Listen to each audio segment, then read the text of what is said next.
Hello and welcome to Raise 'em Left. I'm Tom McFarland and I'm here with Philip Sipe. Oh man, I didn't put a pun together. Yeah, uh-oh. Do we have to start over? I know, but no, I'm not going to start over, but I was definitely too focused on the news. Sorry, one moment. I was definitely too focused on the new news in my life to actually dive into a pun. But so I'm a parent now. We officially had our first child on the well, let's see, it would have been exactly 2 weeks. Well, no, not exactly because doctor's appointment didn't work that way. A little over 2 weeks ago from today. Uh, I'm not giving the exact date because just certain amount of personal information you don't want to give out on a podcast. But yeah, no, we had a successful C-section. We have a very healthy baby son. Uh, we had some rough. The first day was a little bit rough in the hospital. He spent a little bit of time in the NICU, but he's doing completely better now. He's put on he's went past his birth weight. So he's recovered all of his weight from birth, and yeah, he's a healthy, occasionally screaming little boy, and I'm very underslept, so this episode might be a little rough around the edges. my, That's all right. I know my Under voice is a little rough around the edges. You've been telling your child every day to use their words. Yeah, yeah. When he's sleeping 17 hours a day, but somehow I'm only sleeping 2 hours at a time. I have a But really bad joke if you want one. oh, let's go for it. All right. Just to appease the the listener who just can't have an episode of Raisin Left without a dad joke in it. How would Karl Marx have reacted to COVID-19? Oh no, how? He would practice socialist distancing. That's ouch. I said it was bad. So I'm going to go wildly off topic for a rapid second just because I can. And this is going to be a multi part episode because of me giving news and then now me going off on a little tangent. But I've started watching Star Wars Andor, and I have been extremely. First of all, I was bored with it, but it's picked up and I've gotten some sleep and rewatched bits of it, and now I'm more interested in it. But I've been extremely surprised to find there to be something added into Star Wars Andor. Sorry, do you mind if I spoil a tiny thing for Star Wars No, Andor? no, I'm not a Star Wars super fan, so Okay, well, spoilers ahead for everyone else. A minor spoiler. A thing that has existed. I mean, look, so I've always loved Star Wars for the Rebellion. A thing that hasn't existed as a part of the Rebellion has always been any form of political ideology. It's like, even though they were literally written to be the Viet Cong fighting against the American Empire, like it was directly written to be a like an analysis of American politics. They didn't have any real political ideology to the rebellion, and boy, Andor steps right in full front with a character who is writing a manifesto. He is writing he is like little baby Karl Marx in the trenches writing a manifesto, spouting off like very like specific leftist theory to all of his comrades to every side. Um, it's very fascinating, and I like it. I'm here for it. I'm surprised interesting. by it. I may have checked that out just for the memes or whatever, but um that's surprising. Star Wars has always, especially given the way that the Star Wars community has reacted to some of the changes in the latest movies, um, putting making a big character leftist seems uh I'll say, and from a capitalist perspective, it seems awful risky. Uh, Yeah, and I mean, this is a whole other episode of a whole other podcast, but there's a whole criticism to be made about how Star Wars accidentally created a massive fandom of active fascists who put like stormtrooper stickers on their cars because they actively are glorifying and just love the shit out of the Empire and would just give their left testicle to be a stormtrooper. Yeah, that very much reminds me of that one script where it's like the guys like who are like Nazis or whatever, and they're like, "Are we the bad guys?" I And it's mean, like, well, like we have like skulls in our uniforms. That's like a really bad sign. It's like I'm just imagining the same thing for Star Wars. Be like, our biggest flagship is called the Death Star, and it blows up planets. That can't be good, right?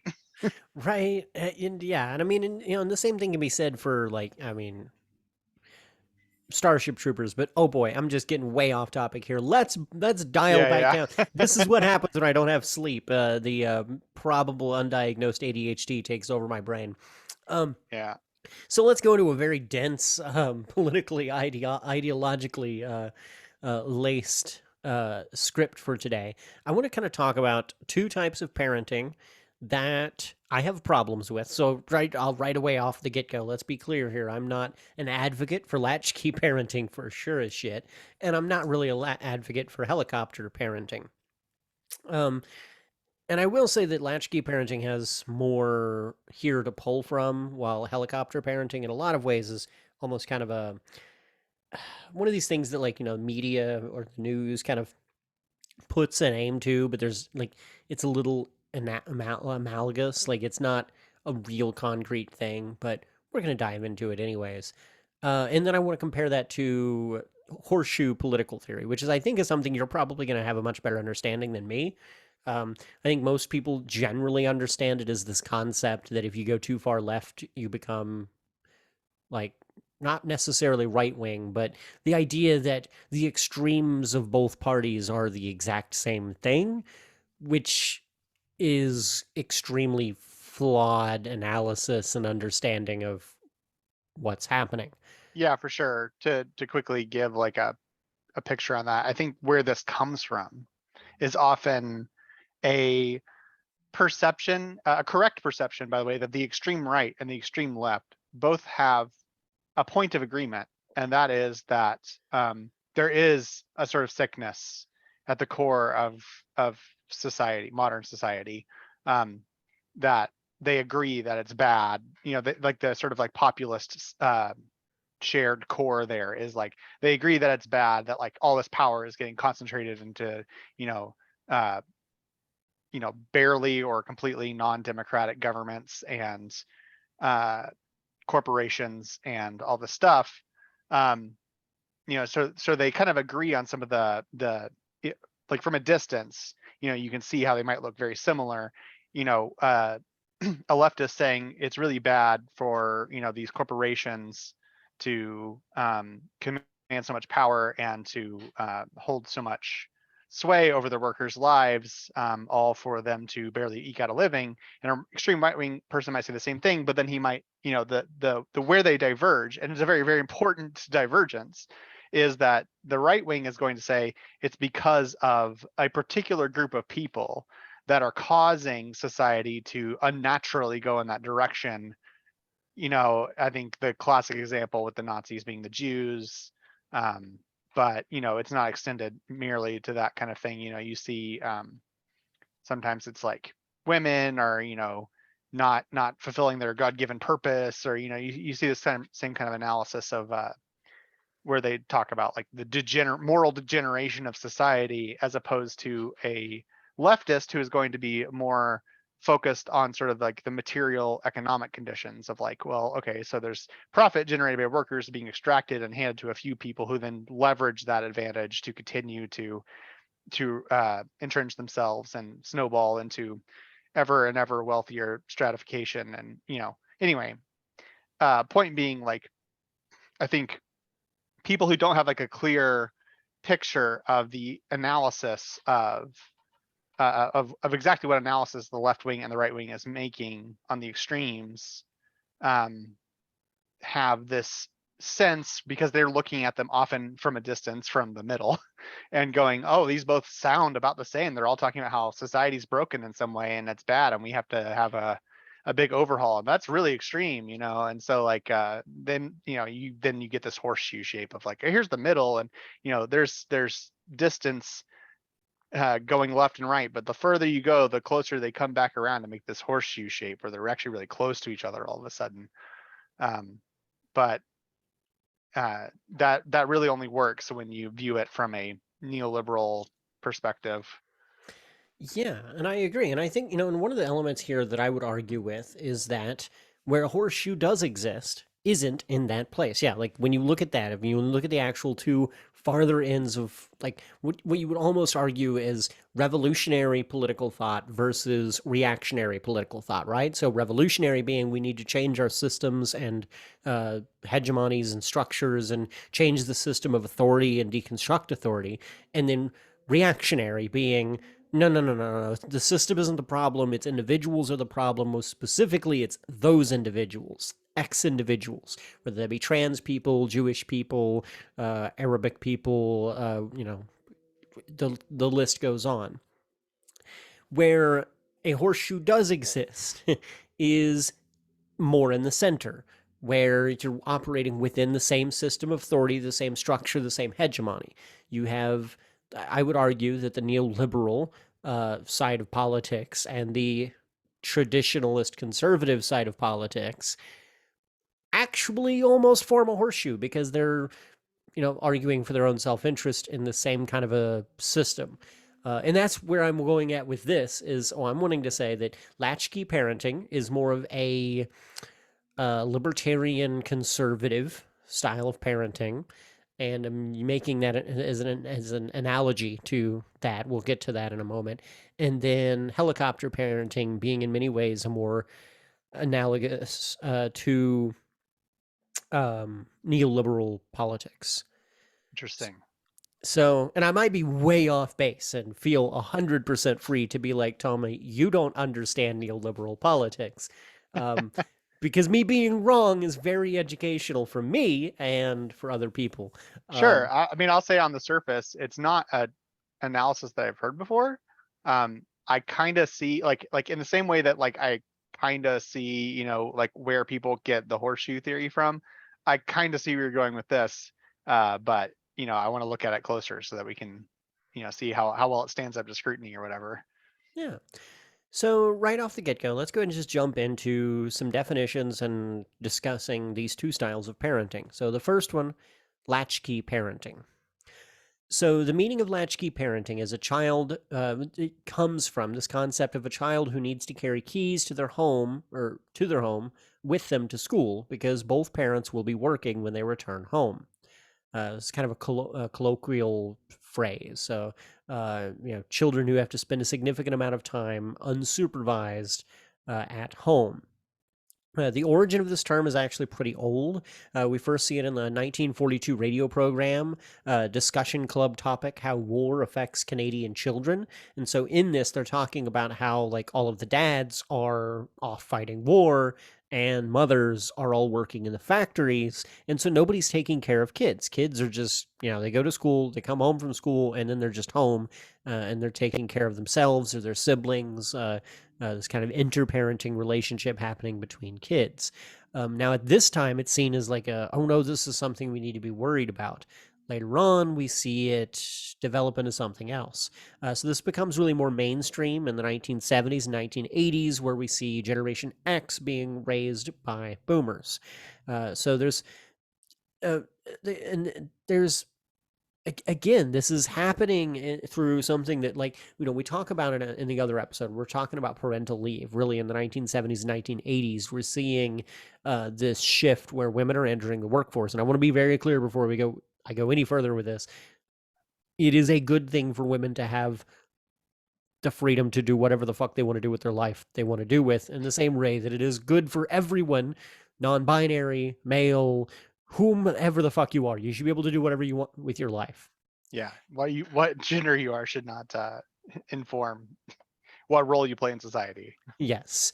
But it is an element, though, that we do have to analyze that in the 1970s, when women gained a lot of this freedom, the system of capitalism just unlocked ways to exploit that.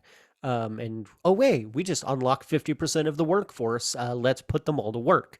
And this left a bunch of kids being unparented.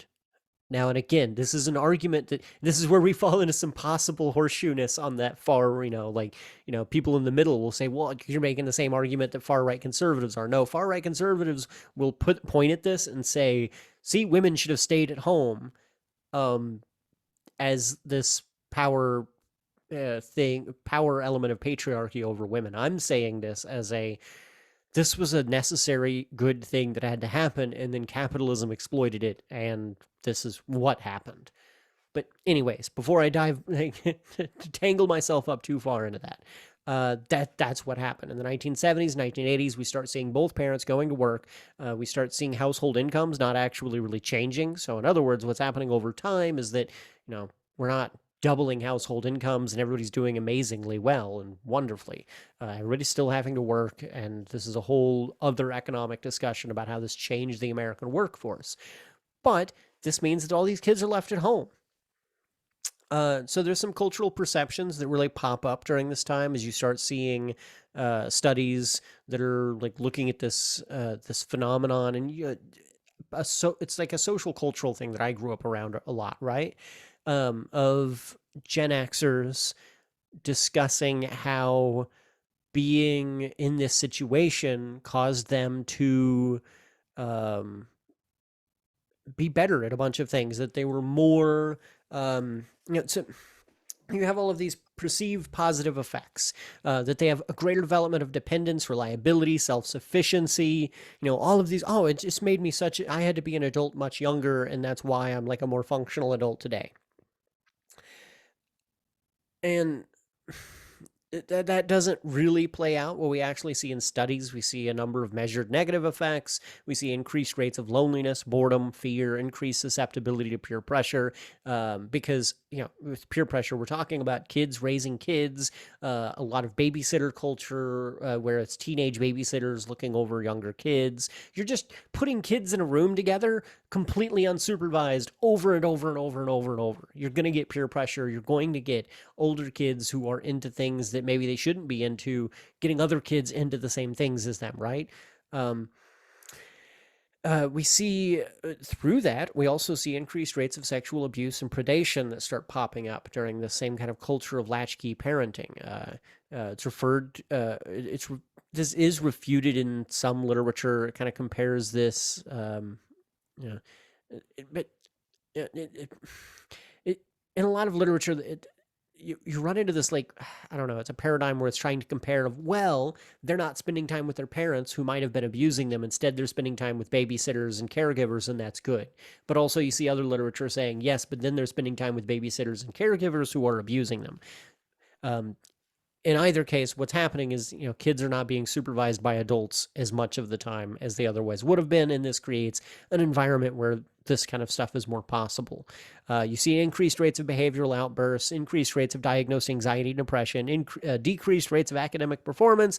It's just all across the board. You see a lot of really not great stuff kind of happening, right?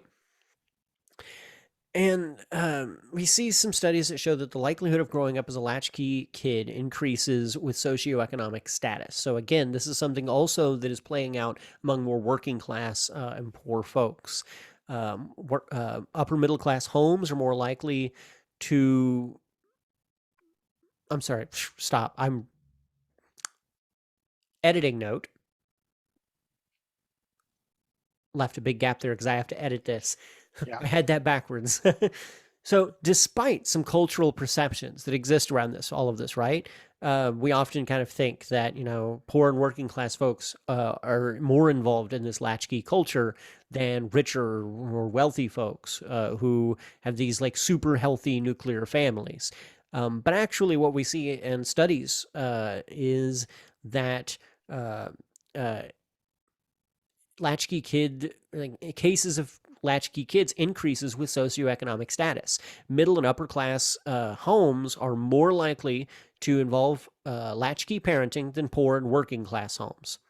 So there's arguments here that part of this is because of differential application of law enforcement. So poor and working class parents are more likely to be charged with and convicted of child abuse and abandonment. I've seen this in local communities that I've lived in, where parents would send their kids would, you hear boomers and Gen Xers talk about, well, back when I was a kid, we would just roam the streets, and then we didn't have to come home until the street lights came on, and then that was when our parents expected us home. Well, what you actually see is, in poor and working class communities, parents who have done that have been tried and convicted of child abuse and of abandonment for doing exactly that, for having their kids, quote, roaming the streets. So, yeah, that it just ends up not Oh, actually being. I'm sorry, go ahead. I was just gonna say a lot of this discourse, reminds me a lot of the discourse around spanking, right? You have a lot of people who are like, well, like I deserved it, or like I really was a bad kid and needed, discipline, and I turned out okay, and like, if no one had taught me what was right and wrong, all this kind of stuff pointing to it. And it's often like I'm seeing a lot of the same move here that's done in spanking, which is like spanking also is the thing that individuals, especially those that experienced it, report uh, perceived positive effects from it. But most of the studying that's done measuring shit and actually doing science around it shows largely negative effects, which is that often it is set up against a straw man of an opposing possibility, right? It's spanking versus no discipline at all, right? That's like the thing that is being done there. That's kind of hard to see if you're not paying attention or you haven't gone over this a bunch of times, right? It's like, oh, well, like I needed someone to tell me right from wrong. It's like, well, there are ways to do that that don't involve hitting your children.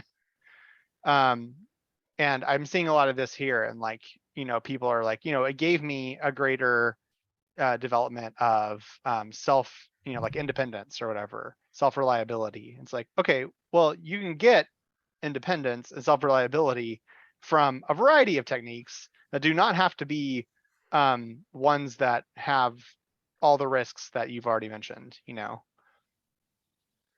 100%. And yeah, that's this whole kind of a layout. It's bad things happen to you, and it's really hard to. It's a hard thing to process, the idea that your parents did something wrong, um, and that your parents made mistakes or were actively malintent in some of the things that they may have done, or even if they weren't malintent, just that they made mistakes. That's a hard thing to process and live with. So we often try to rewrite those stories into, well, it happened to me and I turned out fine. And that is an element of all of these kind of problems in every end of parenting. This is one of these things that you run into that causes some of these cycles. I'm saying this from a personal perspective. Things that I've ran into other parents from communities that I've lived in who will discuss horrible, horrible, atrocious shit that happened to them as a kid. But they'll be like, "Oh, but I turned out fine." Like it couldn't have been a bad thing, because if that was a bad thing, that means my parents were bad people, and I need to continue my like adult relationship with my parents, so I can't perceive them in that way. And that kind of creates these barriers to look at some of this stuff. I assure you, if you're having thoughts like that, just out of curiosity, like anyone who's listening, like you can, like that's a trick that the mind plays on us because it doesn't want to deal with something. Like it is possible to maintain a relationship with someone who did something bad to you. In fact, often it's necessary. Um, and you don't need to only have relationship with angels. Like my parents spanked me, for example. Like I don't hate them for that.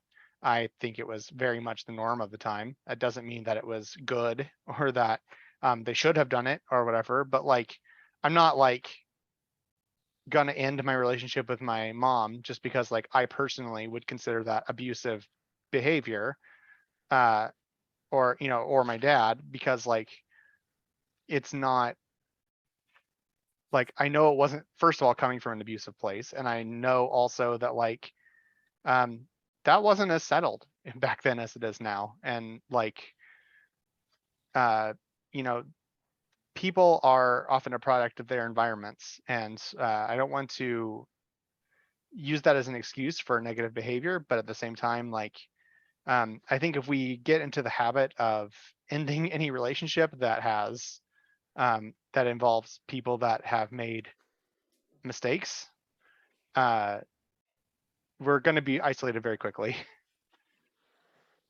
Yeah, no, I agree. Yeah, yeah, yeah, especially in yeah, in this kind of a realm. Um, and so and an element to talk about with this too is, and this is something that wraps around a lot of different things in parenting, is it's important to talk about, like, it's not just the socioeconomic status of a family that creates these environmental situations. Also, sometimes it's the inverse of that, right? So one of the things we see is a significant number of poor and working class homes that are poor and working class explicitly because they choose to not be a home with two working parents in it. The home I came from was one of these. We were working class. My dad, when I was very little, worked in a factory, and then the factory closed down, moved overseas, and then he bounced through a number of small jobs, washing dishes and things like that. Ended up, uh, you working as a cook for a while, and my mom didn't work at that time because they very explicitly wanted to have at least one parent at home. They didn't want to have other people raise their kids. They made an explicit, and this is not a thing to call a choice.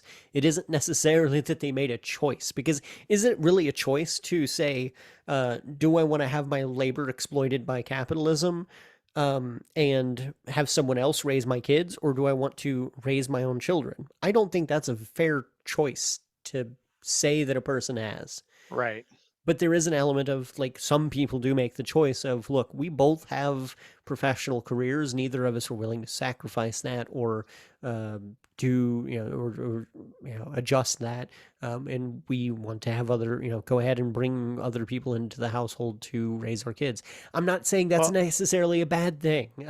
It's situational. Everybody's life is a whole different thing. uh, yeah. Well, I mean, this is like, not to get too far ahead of the topic here, but like a lot of times with these sorts of discussions, I find myself feeling like, you know, there's a framing here that's largely invisible, uh, which is that like people exist in these little family homes, family units, and like this is the state of things, the way that it's, like meant to be, and deviations from that are bad. But to me, that's like a little bit of a framing that comes from that like right wing, like almost extreme right wing modeling of society. Like there's a way that like God or nature or whatever intends for people to interact and to be and exist. An arrangement that, by the way, is extremely recent in terms of historical arrangements of family units and stuff like that.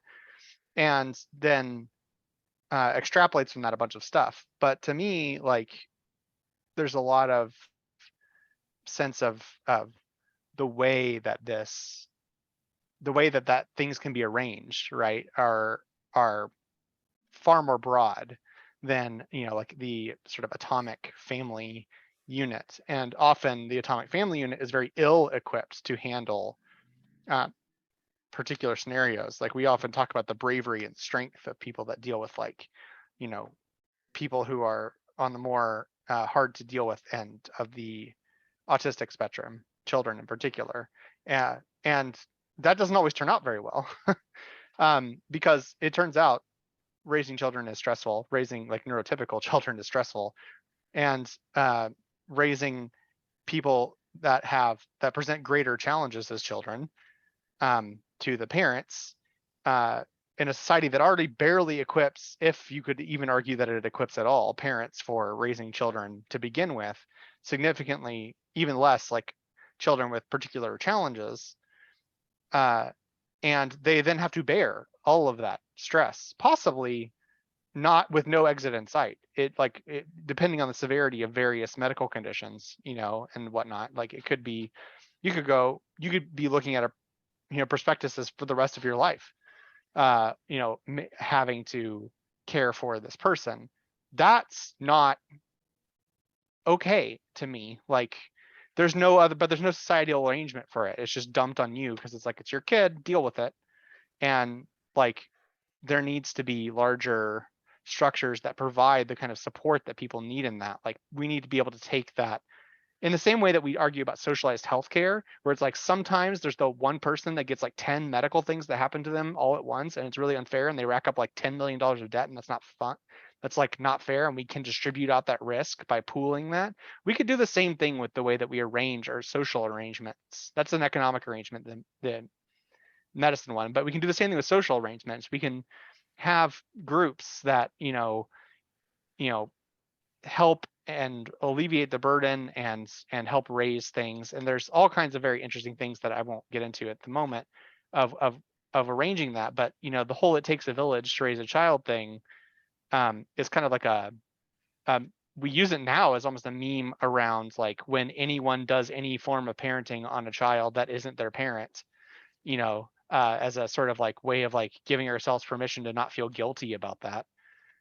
But like it really does. Like it really should take a village to raise a child. There really should be a village that adopts the responsibility of raising all the children in it, and not merely um, uh, sort of dumping that responsibility onto the two individuals who happen to be their biological progenitors. Yeah, no, 100%. I agree. And I think that's definitely something I want to do a whole another episode on, that I think very directly it ties to almost parental leave and, some of that stuff we were talking about. Because it's like all of that takes place. All of this, like, oh, you're expected to take care of this kid all on your own. This is your problem now. Only you. Nobody else is allowed to touch this problem. Also, show up for work tomorrow at 8 a.m. and you're going to be there until 8 p.m. And you better be willing to do some work while you're at home as well. Like, it's this So you don't want to impossible. be not be a team player. And then, why is our country's birth rate going down? Yeah. It's you know, but again, like, dialing this back in. So all of that, I think we've really well described what latchkey parenting is, the negative effects it has, but the perceived positive elements. If like people will still to this day talk about how latchkey parenting is super good because it teaches you all of these things, because it is seen in many ways the same way as free market, libertarian, conservative thought. So the market performs best when it's left relatively alone. And that is, you are the market. As the child, you're going to perform best if you're left alone, if you are allowed to, learn self dependency and all of this stuff. But it's also important to say that in a lot of these families, you also see a number of authoritarian stuff creep in later on, especially as some of these behavioral issues come up and stuff. Then you're going to see a cracking of the whip down of like, okay, but no, no, no, no, no, we can't do those things. We can't do this thing. I'm not going to be responsive to you because I'm not home. I don't have the ability to be responsive to you, but I am going to, punish and restrict. Um, I can't remember what we called that in authoritarian parenting, but that like those two things that seem like polar opposites working together at the same time, which you also see in conservative political ideology, conservative economic ideology. It's this idea that the free market should be left to do its own thing. Companies should be able to just do whatever the hell they want, except for when we decide that they need to show their patriotism and support for America by doing X, Y, and Z. That is a dichotomy that exists. Uh, and so there's these perceived positive effects to that. This idea that by doing exactly that, you're going to have this greater development of dependence, greater reliability, self sufficiency. All of these, the same things that people will say is a positive from the conservative libertarian economic model, people are going to say is the positive to the latchkey parenting thing. If you leave businesses to themselves, they're going to optimize to give us all the perfect products that we want. They know what's best for us, and they're going to respond to us in the best way. These kids, they know that they really need to hold to these conservative traditional values.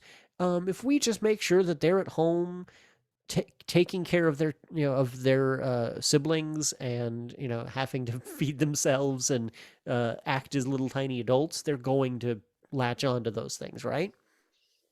Yeah. And also like there's this sense of like, you know, the idea that like we can essentialize the failures in that into the individuals. Like it's sort of built into that is like this inherent core assumption that like if that's not working, it's not because that doesn't work.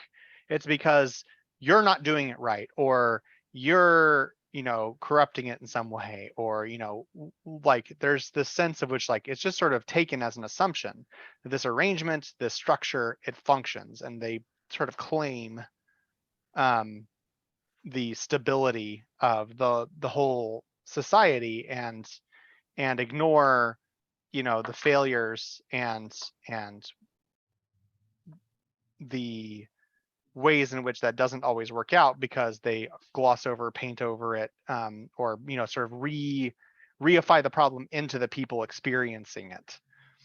And there's a similarity here too, like like, oh well, if your kid collapsed into a ball of anxiety because they were latchkey parent, it's not because like, or because they were latchkey kid and they just couldn't handle it. It's because you didn't teach them the values of independence and whatnot. You didn't do the right parenting to get them to the point where they should have been by that age to take care of themselves in that way. Or it's definitely not that doing that was wrong, in the same way that at the economic level, it's like, it's not that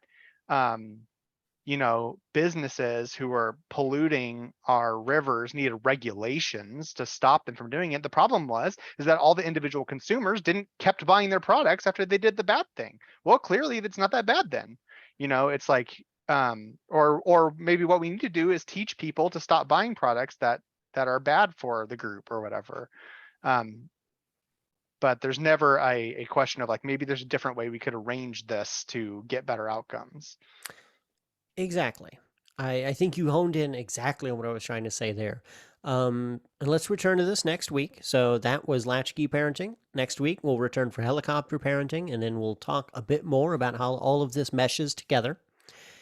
But that's all the time we have this week. Um, Thank you all. Follow us on Twitter, on Facebook, on YouTube. We're on YouTube. We're everywhere that things are streaming. We also have a Patreon that is slash red. No, raise 'em left slash raise 'em Slash left. raise them left. Yeah. Um, Thank you all for joining us. Have a wonderful morning, afternoon, evening, or whatever other time of day it is. Bye. Subscribe. Yes.